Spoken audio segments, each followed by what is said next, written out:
Welcome to the Girlfriend God Podcast, a podcast in search of and in service to the divine feminine. If you enjoy this podcast, don't forget to follow it, rate it, review it, and share it with your friends. Now, together, let's find the divine. Okay, good afternoon. Welcome to another episode of the Girlfriend God. Today, I'm happy to welcome my returning guest, Grenn. Devora is a Yoreshet. You're going to have to help me with the pronunciation of Yoreshet. your bio. A Yoreshet, lineage holder of a female Kabbalist tradition, a Kohenet, priestess, and ordained Mashpi'ah. Spiritual life coach and guide. She founded the Lilith Institute, a center for feminist spirituality, in 1997. She co-directed the Women and Spirituality Master's Program at ITP Sofia University and was the founding theorist of the Kohenet priestess movement, serving on their founding advisory board. She created and taught in her institute's women leadership program and has taught for a number of colleges and synagogues on feminist theology and philosophies, women's history, sacred art, literature, and Jewish mysticism. She taught the Humanities and Philosophy classes at Napa Valley College. She co-teaches an annual course on the Tree of Life with Yerusha's Rabbi Nadya Gross, and she serves on the Aquarian Minyan's Education Advisory Board. One of Devora's favorite subjects to teach is Jewish magic and folklore, and she will be teaching a course through Yerusha on December 10th and December 17th. I've posted a link in the show notes for this episode if you want to register for that class. And last but not least, her publications include Lilith's Fire, Talking to Goddess, an anthology of writing from 72 women in 25 traditions. I have a copy of that. Lilith's Fire, Examining Original Sources of Power, Feminist Theology Journal, Jewish Priestess and Lilith Entries in the Encyclopedia of Women in World Religions, Spiritual Brokenness and Healing Presence of the Sacred Feminine, FemSpec Feminist Journal. She's been a guest on podcasts, including this one, as well as the Revelation Podcast Project and Breaking Down Patriarchy. And she co-created and co-hosted 50 episodes of Tending Lilith's Fire with Kohenet Annie Matan, which is still on YouTube. I have that in the show notes too. Yes. So, Devora, nice to see you on a Tuesday afternoon. It's bright and sunshiny here, but it is probably warmer where you are. Not terribly, but anyway, thank you. I'm very excited to be here and appreciate the invitation. Nice to be back. It's 41 degrees here. How warm is it there? It's about 50, but yeah, Okay. but damp. It's been very wet and Yeah. rainy and windy, so yeah. It's 41 and sunny, and in the Midwest, there's a 10-degree difference between the shade and the sun. So in the sun, it's not bad. Yeah. Okay, so I've wanted to do an episode on Enheduanna for a while and thought that you are kind of a preeminent expert on such. So I don't know. I feel like I know the tip of the iceberg. Grenn is one of the real experts, the poet and cultural theorist. She's worked with her and on the literature for, I would say, 30, 40 years, maybe even. Wow. But definitely 30. But I learned a lot from her and studied and taught the Enheduanna / Inanna literature with her and Diane Jeanette in that Women's Spirituality Master's Program, and was very fortunate to study with the author of this book that we've been talking about, Inanna of Largest Heart by Betty DeShong Metter, now of blessed memory. Have my copy. Yeah, I see that. Yeah. She did the translation of so many of the poems and prayers that Enheduanna wrote working with scholars at Cal Berkeley. So she was a Jungian feminist scholar, and she looked at these writings through her lens, and then working with somebody who knew and could translate the ancient languages. So Nice. it's very precious material. She's done a couple of other books. One is called Uncursing the Dark, Treasures from the Underworld, in which she wrote about some of her experiences with clients and dream states, and tells how she came into this work, which was through a dream of a figure with two of those palm fronds with the curl at the top that you see as one of the symbols of Inanna. And I won't go into the whole dream, but Uncursing the Dark is certainly a book that people might want to look at. And the exciting thing for me is that to bring, anytime we can bring light to this work, it's so important, because most people don't know that the first writer of record was a woman. Right. I didn't know. I learned that from you. And I didn't know when I first learned about her, and that was in the 90s. I was very lucky to take a class with Betty, and it was just so eye-opening, because most people think Homer, 800 BCE, was the first writing, but this is 2350 BCE. So we're talking over 4,000 years ago. And she also talks about how this is a record of a woman's relationship with her God, her personal God, and the first time we're seeing that. So there was another book before this one called Inanna, Queen of Heaven and Earth by Diane Wolkstein, of also blessed memory, a playwright and author, and her co-author, who also is long past, Samuel Noah Kramer, who was a Sumerian scholar. So there's a lot we have now that wouldn't have been available, Right. 30 years ago, to know about all of this. And there is also the last book that Betty did after the Inanna book was prayers and poems and temple hymns. I think 43 of them that she worked on and that were translated for us, that had never been brought to light. I also just mentioned to you, and I want to just say quickly now, one of the great things was, I think finally, but only a few years ago, was there a story about all this in the New York Times Magazine. But also the Morgan Library and Museum in New York City hosted an exhibition called She Who Wrote, Enheduanna and the Women of Mesopotamia, circa 3400 to 2000 BCE. And that was from 22 to 23. And so I'm going to put up a link. I've got to send Kelly a link for that exhibition, because it was major, and not in the sense of size, but import. Really so vital. And again, just so important for people to know the history of writing and the history of liturgy and prayerful writing, because that's certainly what this is. Yeah. Right. And then we get the subject matter to boot. Right. Indeed. And you were going to talk about it. All those other things are remarkable in their own right. But the fact that she's writing to a goddess, or the goddess, depending upon what your perspective is even more remarkable. And as you say, sometimes the most remarkable things are the things that nobody fucking knows about, right? And then we have to ask ourselves why is that nobody knows about that. But that's that's another topic for another podcast. Well, we do know, I just have to say, now that you've opened that door, that women's writings, women's history, women's arts, women's poetry has for so long been suppressed that it isn't surprising. And it's not even surprising, but very sad and aggravating that even when there are discoveries like this, they're not given the same mainstream attention in the media or in classrooms as much more commonplace and let's say not very unique writings, some of what's popular culture, for example, where everybody would know certain titles.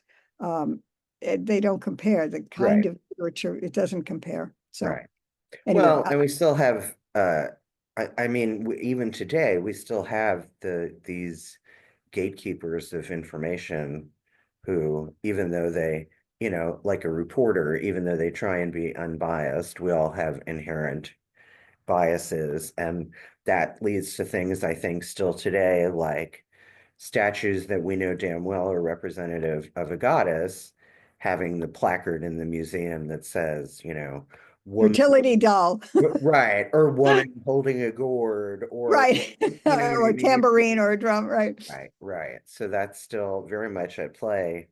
You would probably be interested in the writings and information online of Max Dashu, who I had. Always am. Yes. Yeah, Yeah, yeah. she's And a I had friend her on the and yeah. season. I don't remember if it was last season or the season before, but she's also been on the show because Yeah. that's her whole life's mission, It's her right? Is to life's work. uncover the covered.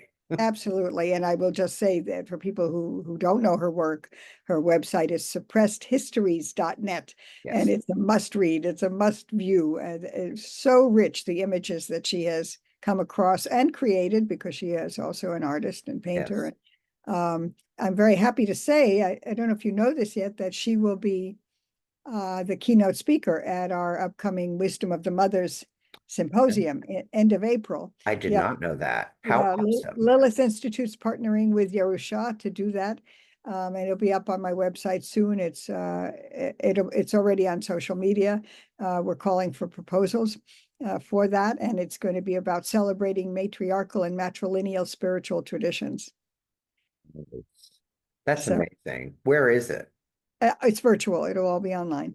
Oh, Yeah, how much is it to register? the presenters won't be charged. Okay. And to just attend, I don't know yet. They're working out Okay. that pricing, but it's usually quite reasonable. It's a 2-day conference and or symposium. Keep me posted. I will do. I will do. When are proposals due? By the end of January. There's plenty of time. Okay. Yeah. Not like I don't have enough on my plate already, but wonder if I'm gonna have to mull that over. Right, right. And I need to get that up on my website because so far we've just put it on social and some few emails. So yeah, you'll see it. Cool. Well, the Yeah. wheels are spinning, so Yeah, I'm sure. I'm sure. So you were going to talk about Inanna a little bit before we talked about the literature. yes. Yeah. Yes. So for people who I'm fairly certain that the majority of people that listen to this podcast have heard the name Inanna, Right. Right. but just in case they haven't, yes, let's talk a little about Inanna, who my understanding is, from what's been discovered, she was not just, on this show we talk a lot about like a goddess versus the goddess, like the OG goddess. And Right. my understanding is Inanna is that. She's not just a patron deity of a specific tradition. She's the She was equivalent it of was a male major, god. Yeah. but she's not considered the creator goddess Okay. in that way. Yeah. There's a whole in this book from Betty, there's a whole family tree, which can be quite confusing, because you read that she's the daughter of, of which god she is the daughter of, and then who's her uncle. And Right. and there's always, confusion. Okay, when we talk about Enki, is that her grandfather? Is it her uncle? Is it a cousin? It's Right. always Right. so unclear that it makes your head spin sometimes. Anyway, And I'm the sorry. truth is, beyond a certain point, we really don't know. Of course, of We're just course. making And does educated it guesses. matter? Right. Certain things matter, timing matters, and we'll never know exact dating, but relationships Right. matter, at least to understand mythology better, I guess. And she was a goddess that spread. Right. I mean, she was in Sumer, but then came Ishtar in Akkad. She was Right. Akkadian counterpart some years later, but similar qualities, Right. you Right. know. And of course, we always talk about how they are all one energy, different aspects of the one, right? My diamond head god theory. Which is what? Just what you just said. Like Okay. in my belief system, I talk about the diamond head god, which means that there is, for me, there is the goddess, right? Like the OG goddess, Right. and all the other goddesses that I've learned about. They are also goddesses in their own right, but they are all aspects of the diamond. They're all facets of the one true goddess, if you will. That's my diamond head god theory. Thank you. Yeah, I'm looking for the family tree. I'm not finding it right now, but yeah. And you know, sometimes I think we torture ourselves by not recognizing that.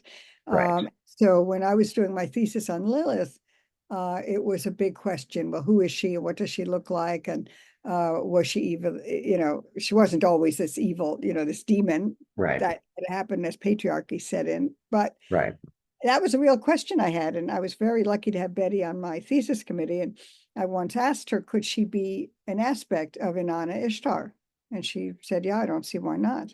Right. And so that gave me a whole new perspective and also comes into the way of thinking, which is both and rather than either or. So I didn't have Right. to pick between Lilith and Eve. You know, they are both parts of ourselves. Right. Right. But we don't grow up that way in this country. You know, we're always creating dualities where Mhm. don't have to exist. Right. Yeah. I was just thinking there was another book I wanted to recommend to you, somebody that was on the show, Ronna Dietrich. Uh-huh. She wrote a book. I'll have to look up what the title is, but the subtitle is Rescuing Women's Stories from the Bible. And it's kind of a retelling of all of the female I characters. know her name. I definitely know her name. Yeah. Yeah. Reclaiming Eve. Is that what it's called? That might be it. I'll have I to look it probably up. have it. Yeah. Yeah. I probably own it. Yeah. I have a stack of reading on the dining room table that Yeah, she's great, Ronna Dietrich. I like her a lot. yeah. Yeah. So Enheduanna was the high priestess to this goddess Inanna, who we think was Yes. starting to And be worshipped in Mesopotamia around 4000 BCE. and correct me if I'm wrong, but Enheduanna essentially means priestess, doesn't it? Like it's not an actual name. The end part does. Okay. Okay. Yeah. And Entu also comes into it. And Okay. sometimes it means a male priest in different cultures. There's a lot of, you know, like all of these words, you know, they're depending which cultural boundaries you're looking into, Right. there are different interpretations. But yeah, the end part is especially important. And she was the high priestess until she was basically thrown out of the temple. And we assume that's kind of when patriarchy was really coming in with, and yeah, so, and she describes that, Betty describes that quite beautifully in this book. Well, and Enheduanna did in her poetry. So she has a series of poems and liturgy. I don't know if one would call all of it liturgy. It does feel like it very often. And we're going to read something that certainly has become a liturgy, where she talks about the powers of civilization Right. that were given to her by her drunken uncle Enki, who then wanted them Mhm. back, but she wasn't having it, and she didn't get it back. And the segment we're going to read in a bit is pointing out her powers. Right. The May, pronounced May, but written M-E. Okay. So yeah, we'll get to that. I wanted to say what Betty talks about in this Inanna book is she breaks her character down into 4 archetypes. Okay. It's fascinating. Warrior, priestess, lover, and androgyne. Okay. So she talks about head overturning, gender crossing, gender ambiguity, of course, sexuality and sacred marriage, and the swelling of desire, like physically the swelling. Okay. Priestess, lunar spirituality, and the internal sanctuary. And under warrior, creative autonomy and senseless destruction. So those are the 4 spiritual paths that Okay. Betty isolated. And also in this book, she is calling them poems. The first poem, Inanna and Ibe, the struggle that she had with the mountain. So that, you know, the chaos and the struggle and the power imbalances, I guess, within nature, but also within, I mean, it shows how powerful Inanna is. Right. In contrast to this mountain that, you know, we would think could not be moved. The second poem, Lady of Largest Heart, that's probably one of the more famous. And the third poem, also famous, The Exaltation of Inanna. Right.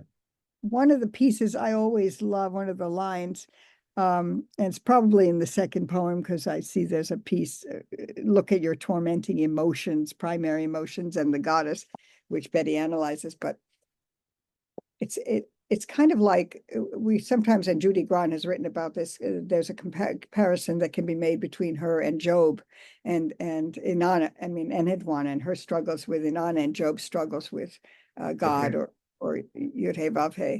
And there's this piece where Inanna's not in a very good mood and she's showing it. She's really grouchy is an understatement. And Enheduanna is always trying to please her. And she says, I am yours. Why do you slay me?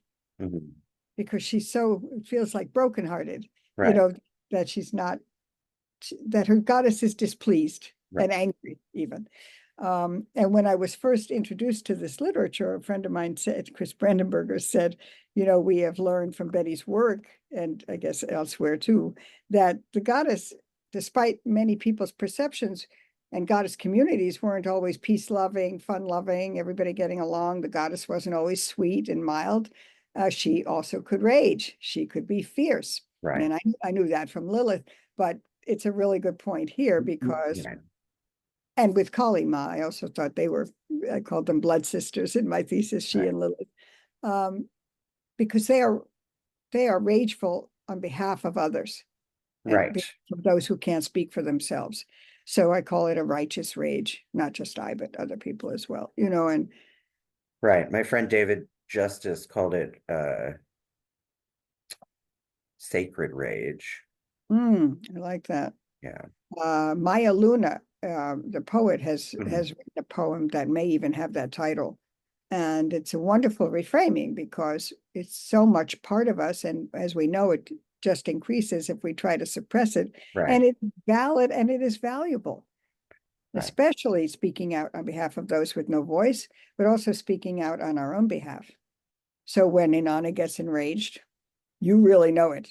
Right. Right. I mean, she's moving mountains, she's throwing lightning, she's, Right. So. And knowing that it's not necessarily like specifically directed at you. Right.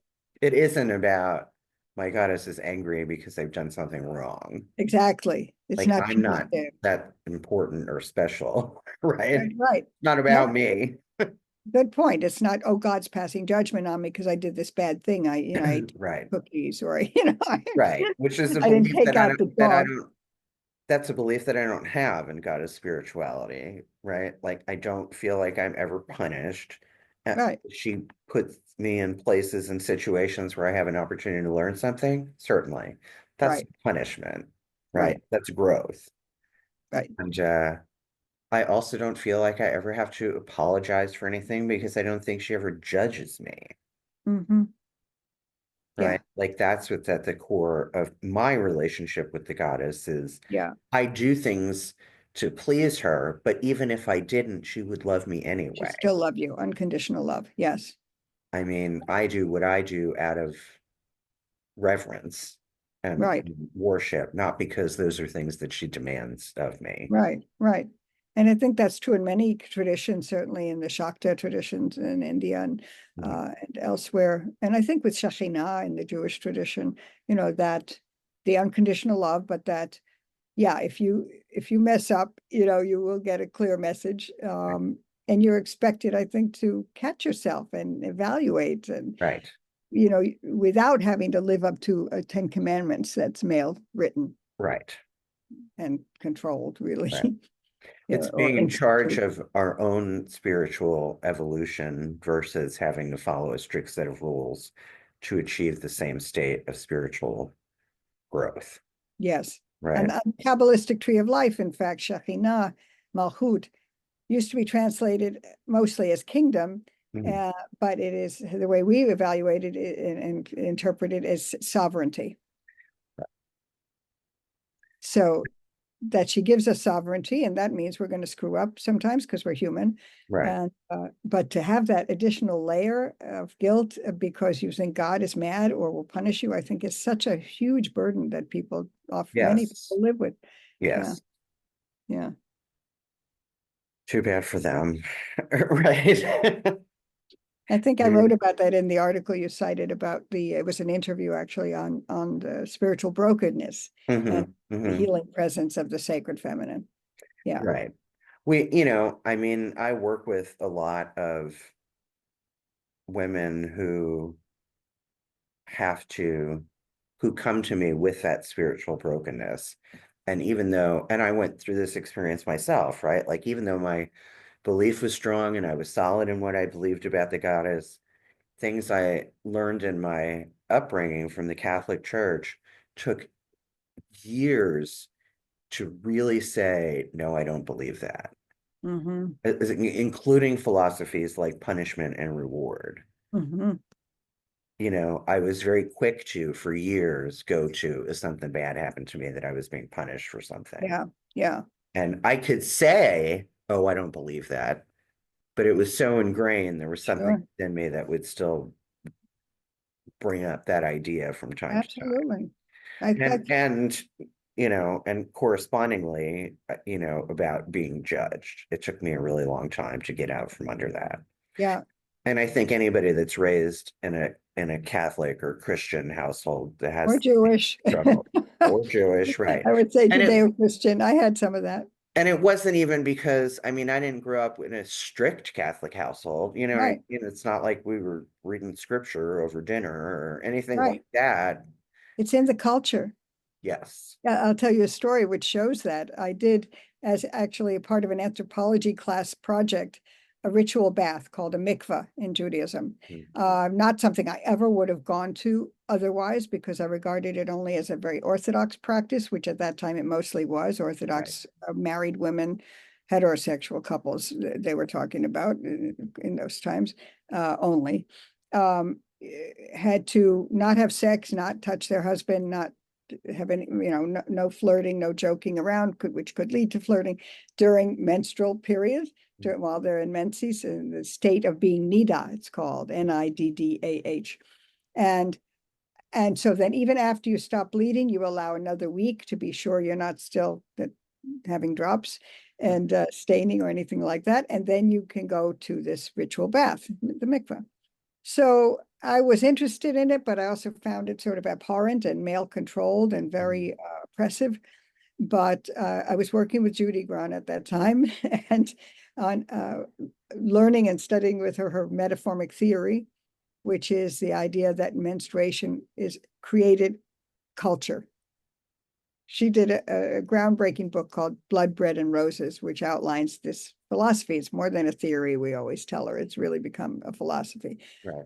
And I can't go into it here because that's a whole other podcast. Right. But in studying with her, I was able to approach the mikveh from a whole different perspective, and actually found it quite powerful, and wished very much my mother could have been with me. I started crying when I entered the room. It's sort of like if you would go to a small pool and a spa. That the modern ones are constructed like that. If you look at the ancient ones, they're stone, they're outdoors. They rely on fresh water like rainwater.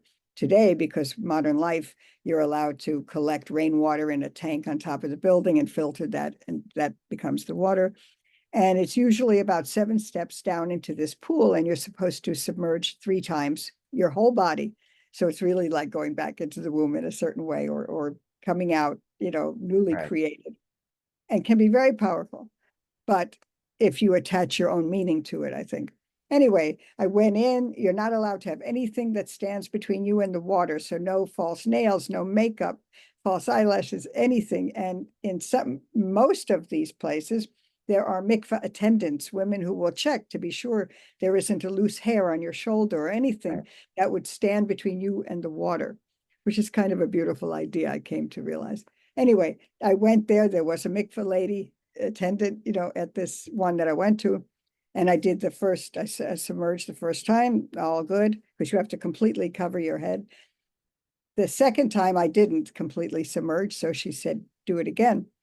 And when I submerged that time, I'm telling you, I'm raised Reform Jewish, right? I lived for the first 13 years of my life in quite a Jewish neighborhood, not totally, certainly, mixed Jewish and Christian.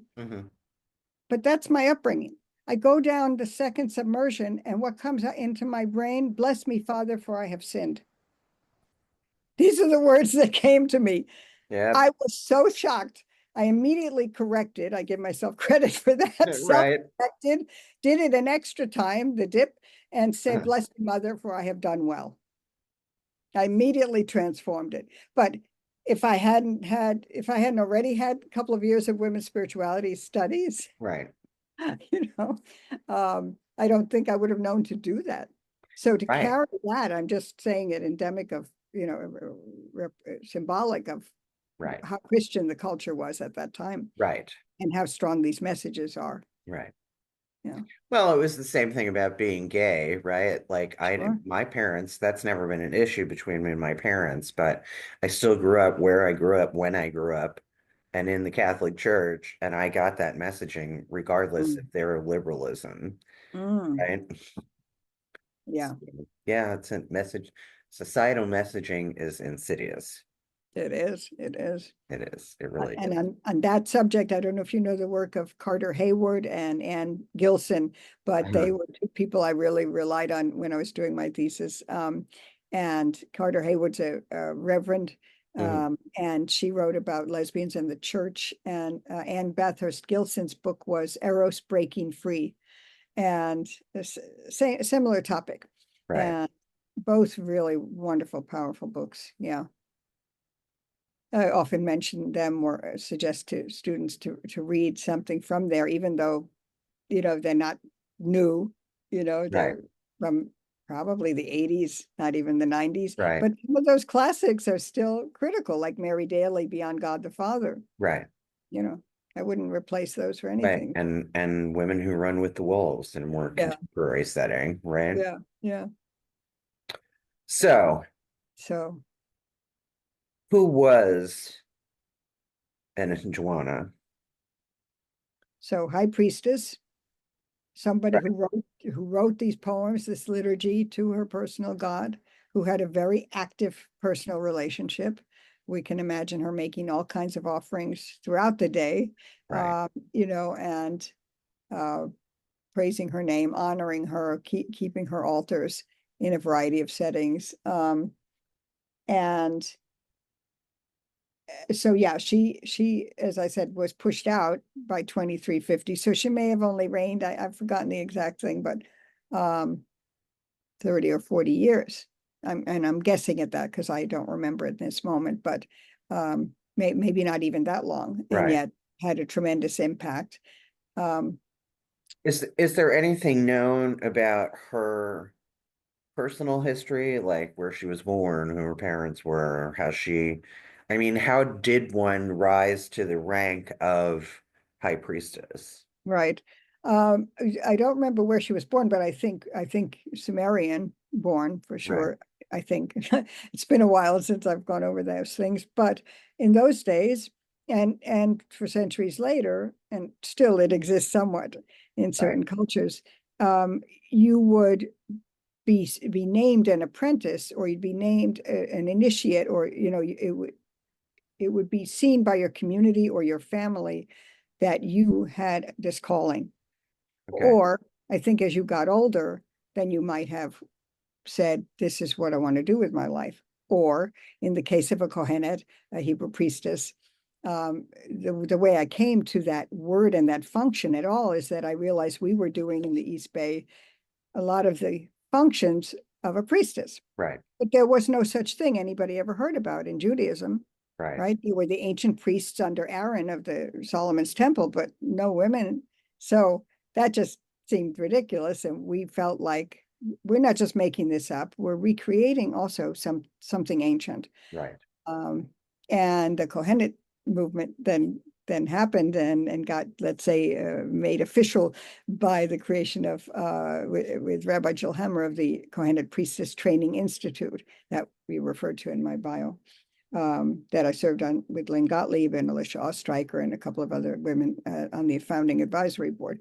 They have ordained, I think, about 120 priestesses now. The center is now closed, the institute, but they're doing a lot of wonderful teaching, social action, all kinds of activities, and not just in this country. So it's a very exciting development. But for me, it was clear that if a woman had been called on to bless a baby or a pregnant mother or create an amulet or funerary rites and do a wedding, all of that, that people either would have come to her or she might have gone for training, whether her own volition or because the family thought that was appropriate. Mhm. The thinking that I was fighting in the late 90s was the idea that in biblical literature that only a daughter or wife of a priest, a Kohen, could serve as a priestess. And I said, that just doesn't make sense. And so I think that applies to, Enheduanna and to people, before Judaism existed.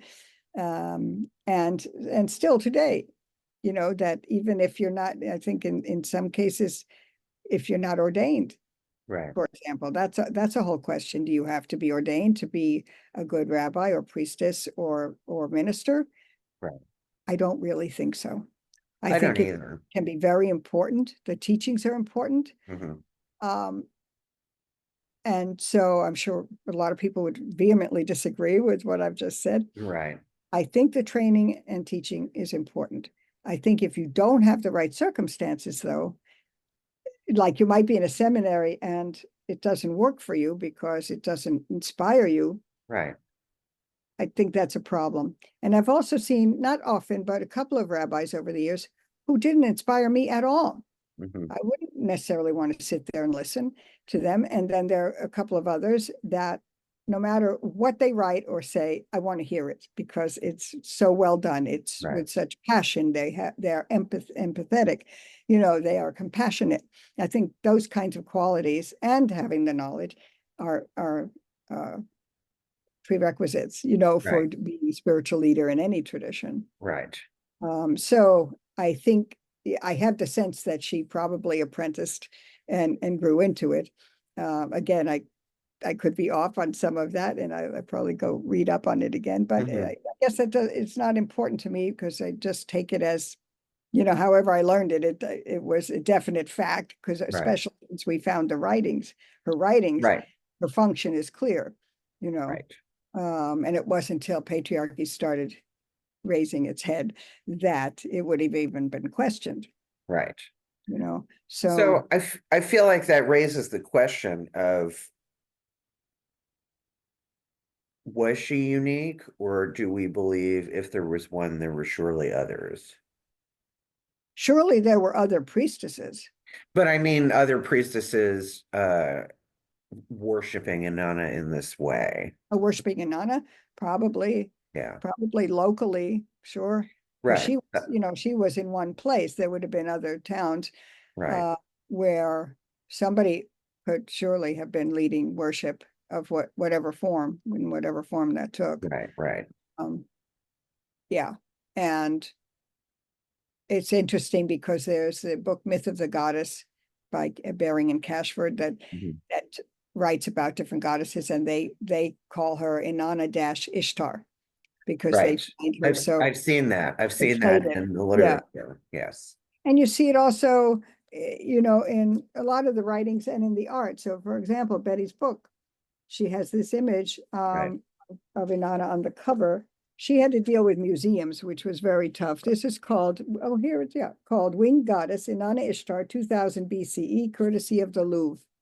So she has different images in the book. It's very time consuming and can take you years to get published if you're waiting for museums, to give you the permission to Right. reprint. But this is another way that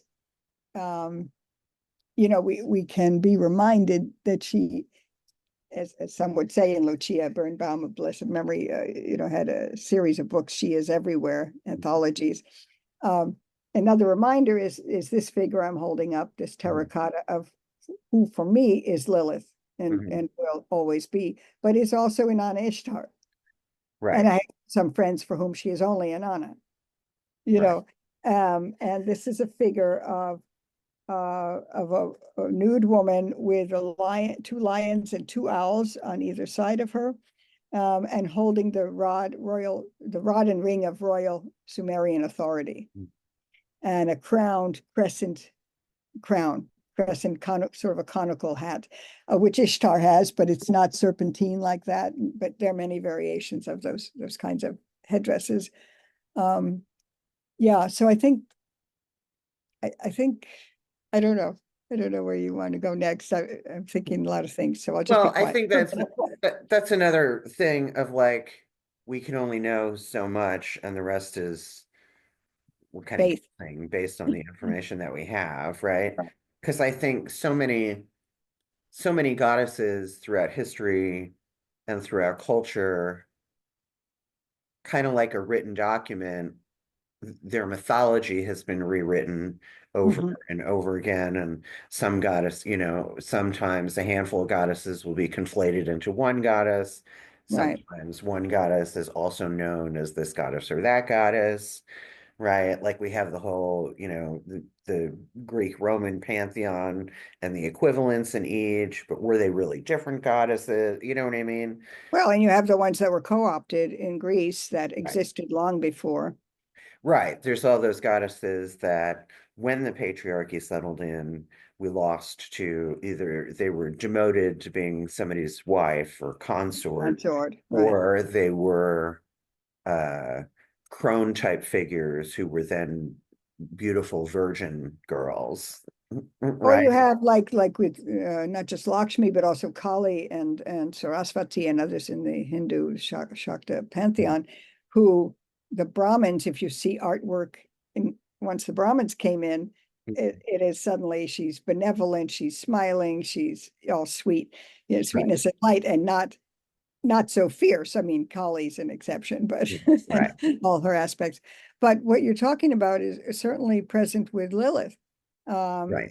She was revered, I believe, as a goddess in ancient times, but by the time we came around 1800 or a bit later, uh, again, patriarchy, and Right. so she was starting to be demonized, and definitely demonized around 200 by 200 CE by the rabbis. Absolutely demonized. If you saw her, you should walk across the street. She's the one who took men's seed during the night, so they couldn't have to be responsible for their own For their nocturnal. own actions, right? Yeah, we've talked about that. Carla talked about that on this show. That Yeah, mythology of Lilith will come in the night to steal your seed, because God forbid you should be accountable for anything. masturbating. Right, for a wet dream. Right. And also, I want to mention Vicky Noble's work and Eleanor Gaydon of blessed memory, who was the director of the Women's Spirituality Ph.D. at the California Institute of Integral Studies years ago, who really was a founder of it. They wrote about Lilith as a protector. Right. Somebody women would have perhaps called to in childbirth for help. Mhm. And therefore you would have these small figurines of votives and they have found these, not just of her, but of other deities, Right. especially Asherah and Tanit, who we think may have been something women held on to during the pain of pregnancy or the Right. fear of stillbirth and so on. And that's a huge shift, which we didn't see earlier on, really, Right. on feminist movement, that anybody ever pictured her other than as a demon who stole or even killed babies. Mhm. Um, Joanne Scurlock, a Chicago scholar, told me years ago it was the Lilu demons, the males, who were responsible for killing the babies, not her. Mhm. She and there are stories of her telling the angels who tried to bring her back to Eden that she was put here to make babies sick. And that's a whole other story. And then you wonder, well, why? But of course, that is part of life. And there's this amazing thing that my friends told me when they came back from doing their research in India, Diane Jeanette specifically, and Judy Grenn, and that was they were interacting with Bhadrakali, and what they brought back was this philosophy that um, goddess gives disease and can take it away, and she Right. is the disease. That blows me away. She can Yeah. give smallpox, she can take it away, and she is the smallpox. Mhm. Very different, again, from the God I grew up with, who Right. more like could make you sick because you were bad. Not, I didn't hear so much about they could make you well. I guess I must have heard that sometimes. Creator destroyer, it all fits into the creator destroyer, but Right. so many overshadowings of what you've been talking about, including guilt, those residual effects, so damaging. It's also one reason that I have real problem with the words redemption and salvation, but those seem to run across religions. And Right. yeah, I'd like to replace both of those words. Yeah. I don't feel like I need to be redeemed, just as I don't feel like I need to be forgiven. Right. Right. I only need my own forgiveness and some Right. Right. senses, We're right? the toughest on ourselves. Right. But I mean, my model is based on what is her will for me. And I might And not always know what her will for me is, but I right. certainly know what it isn't. Right. One Right. of Right. the things it isn't is to beat myself up for, just being human, Making a right? mistake. Right. I'm never going to rise above my own humanness. No, nor should we. I mean, Right, we need to, at least in this lifetime, we need to be human. right. Yeah. Um, I just wanted to say that, one of the things I love about this book and about reading Enheduanna is there is so much focus on the aspect of her very personal relationship Yeah. with this goddess, right? Because I myself, the path that I have walked, and a lot of women that I talk to, and a lot of women that I work with in goddess-centered spiritual counseling, the first thing we need to overcome is to stop thinking of her as some kind of nebulous, distant, unexplainable, ununderstandable thing, right? She is that, but a very personal relationship is also possible. And I would claim, and also the goal, right? Mm, Because I am a human being. So I want something that I can relate to on a human level. Intellectually, I know that my goddess has no gender, or right. she's a non-physical No form. being, Yeah. right? Yeah. But for me, as a Western human, I Right. need to put words and iconography to things so that I Right. can connect, especially for me, because I'm a very visual person. And So, also so that you don't only have the image in your mind of a white man with a long beard, right, which is what we right. grew up with completely. Yeah. But yeah, I think that personal connection is really key, and that's what I do in my spiritual counseling, is try and get women to cultivate that part of their relationship That's great.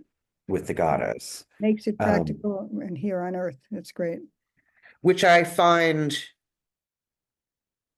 the pantheon of goddesses that we have throughout the world really helpful in that, because that's the theory of my Holy Trinity, which is myself, the goddess, and then like a patron deity that I can connect with on a very human level. Yeah. Because the goddess is beyond my human understanding.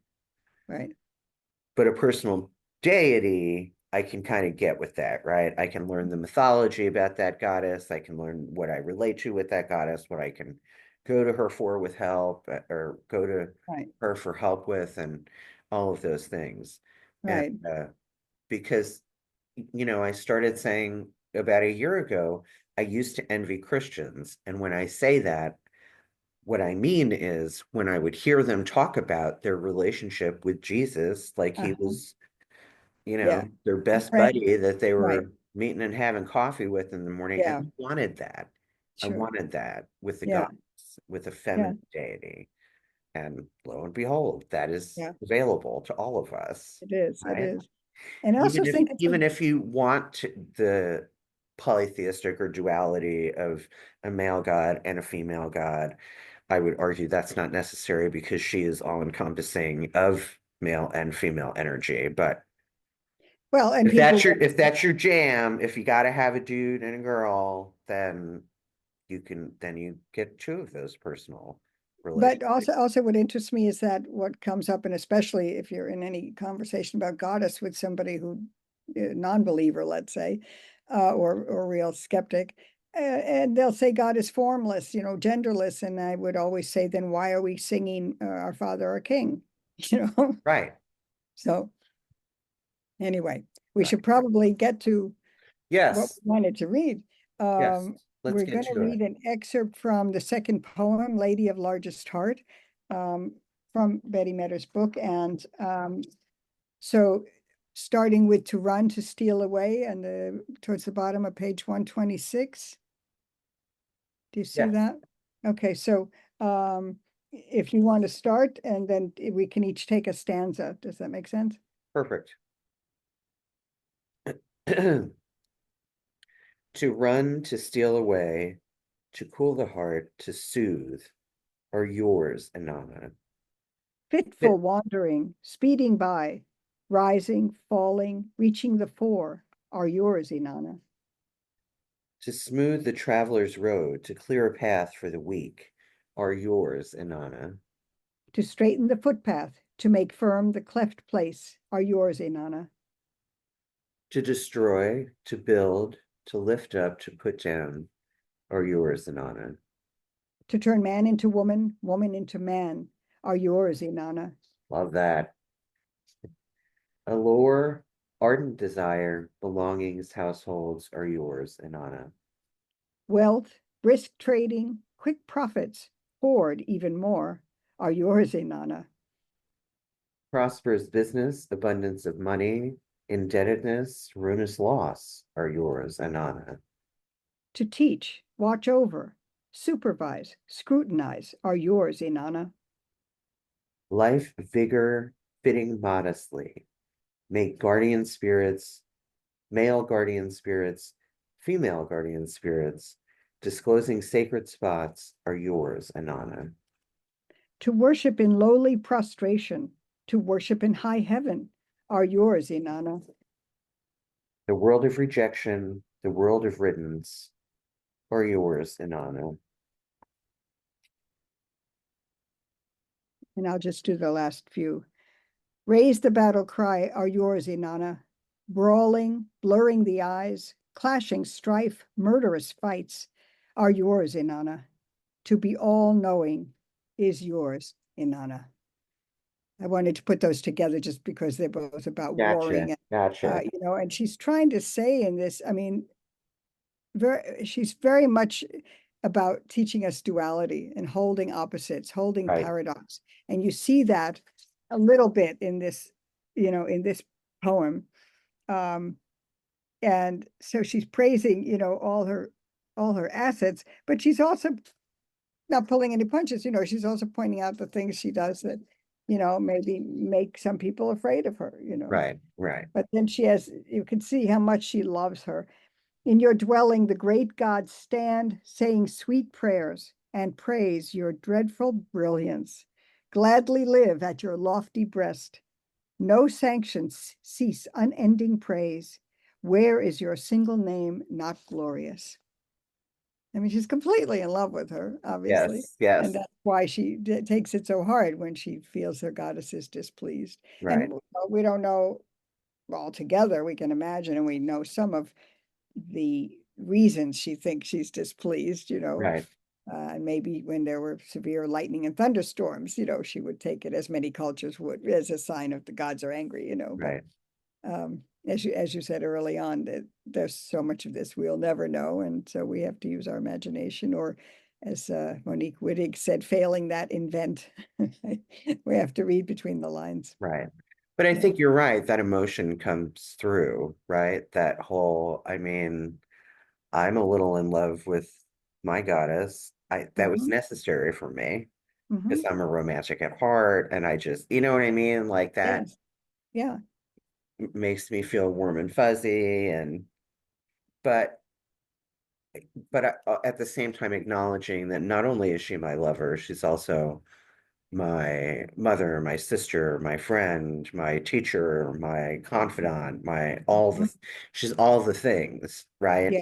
And I Yeah. think the snippet that we read is an example of that, right? She's all the things. And I Because love the idea of confidant. right. Because Yeah. she's in all the things, Right. right? Right. She's in Like everything. Sally Kempton would say that, right? That goddess is in everything, which means she's in the lights and the floor and the chair. Rattle. Right. The drum. Absolutely. Yeah. All of those things. All the things. Actually, the first drum that I bought that was made in South Africa had the name of God as its name Hmm. that its maker had given it. Nice. Yeah. God's voice.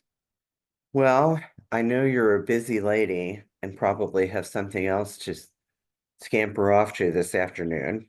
I love doing this. I always love talking to you, and this has been very juicy. It has. It has indeed. I will be in touch. All right. And I Even if want I to just haven't done that, I will be in touch anyway. wonderful. I just want to also let people know if they want to receive a Lilith Institute newsletter, feel free to write to me at Dvorah, DVORAH, at Lilith, LILITH, institute.com.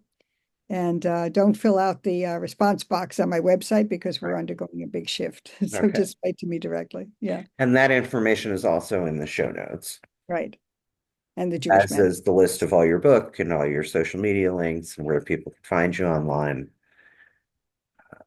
Yeah. Well, Many thanks for doing this podcast all together and for having me on. as always, I wish you the peace and the love of the goddess. But today, I wish you the peace and the love of Inanna. How's that? I'll take it. And I wish it back to you. Okay, Thank you. Deborah, I'll be in touch. Okay. Love you. Bye-bye. Bye. Thanks for watching or listening to The Girlfriend God. Don't forget to like, rate, review, subscribe, follow, and comment.